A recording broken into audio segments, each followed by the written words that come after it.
Hi, I'm Sebastian, and today I want to talk about guilt.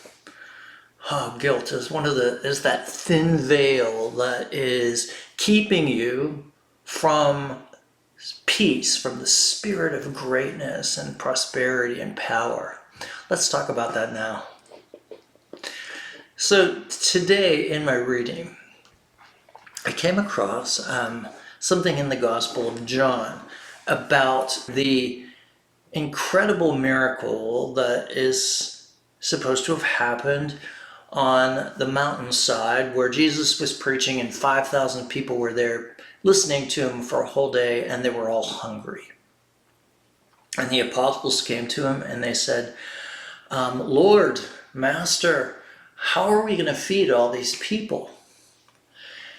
And what was the most interesting thing, and I think I've never seen it before, was that a young boy, didn't name him, they just said a boy has a basket of barley loaves and fish. That's all there is for us to eat. And Jesus said, pass it around and let each take his full. And we're talking about 5,000 men. They didn't count the women and children that were there. And at the end, they gathered something like 12 baskets of extra food left over. The miracle of God came from a young boy. And I thought about that for a long time. I've been talking to you about how Spirit's been saying to me, what Jesus has been saying, come to me as a child, like a little baby, with the innocence of a child. And if you can remember when you were young, your parents or your guardians had to impose guilt upon you. Little kids, they don't think about guilt. They take something from someone else and the parents reprimand them and say, give that back to them and say you're sorry. So the guilt is imposed upon the young mind, the young human mind. And I would say the mind that is not corrupted by humanity yet. So you might say, well, of course the child should feel guilty. The child should be shamed because he did something that was bad. But how do we correct someone without shame? Is that a possibility without imposing guilt upon us? You see, our minds learn in what's called relational framework. We learn from those stories from the past and we create a relational frame around everything that's happening in our life now. So that guilt can be superimposed upon anything that's happening to us. For me, even thoughts sometimes create a thin veil of guilt. And that guilt is exposed to me as a fear that God will not think that I'm perfect enough to be accepted, to have spirit, to be in the perfect atonement of God, the perfect love of God, which is absolutely ridiculous. I'm God's child. I was made by God, not by my parents who imposed the guilt. I was made by God. The breath of life that is within me is God. The humanness, the objective self, may be created or from the womb of my mother, but the breath that came into me was all God. The miracle of life was all God. So how do we get rid of this guilt, this superimposed guilt? Well, here is what I've been hearing in my spiritual walks and in my meditations. That in our minds, there are levels. I have heard in different things that I've read that there's the human level, the mental level, and then the spiritual level. And the mental level was sometimes called the psychic level.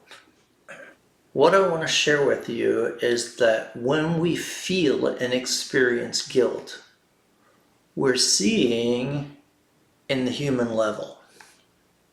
And what we need to do is take our minds to the mental or psychic level, or above even that, to the spiritual level. And how do we do that?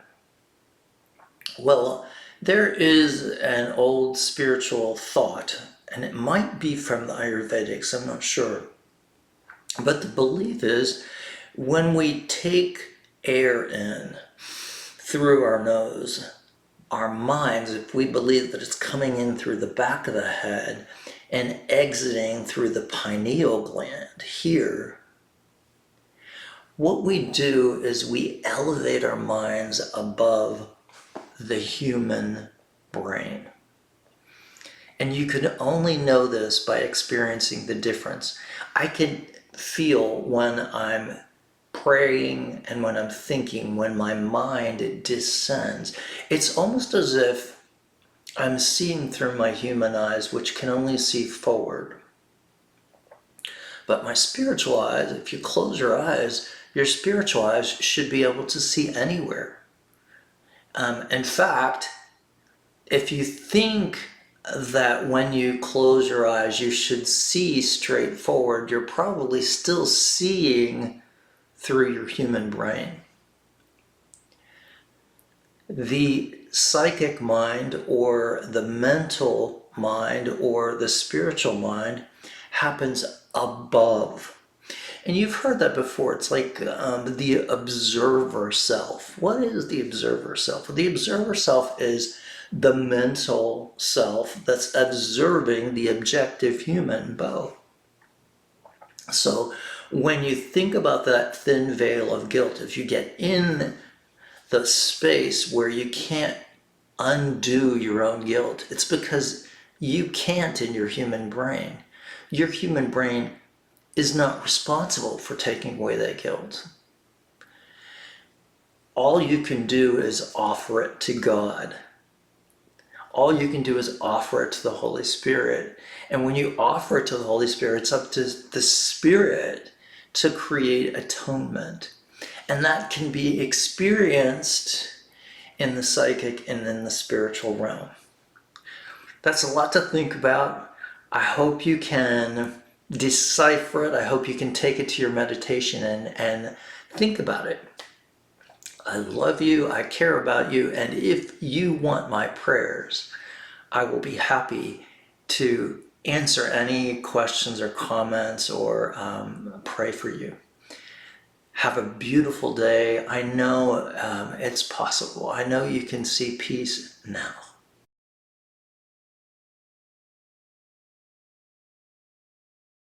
With the brain, with the mind, with a dream. And you need to have your brain clear for that dream to express itself. Can get really busy taking care of my home, 2 careers, and my family. When your mind can't seem to get quiet to rest, that's when you need to use zeroing out. I never thought I could quiet my mind in only 3 minutes. Zeroing out works. I can't believe how much zeroing out has helped me reduce stress. You've got to try it. Work for me can get time-consuming and stressful at times, but zeroing out has really changed the way I look at my schedule and my time. Such a step above any other book I've ever seen about this topic, and it's such a simple technique, and I'm able to do it by myself, which I love. So.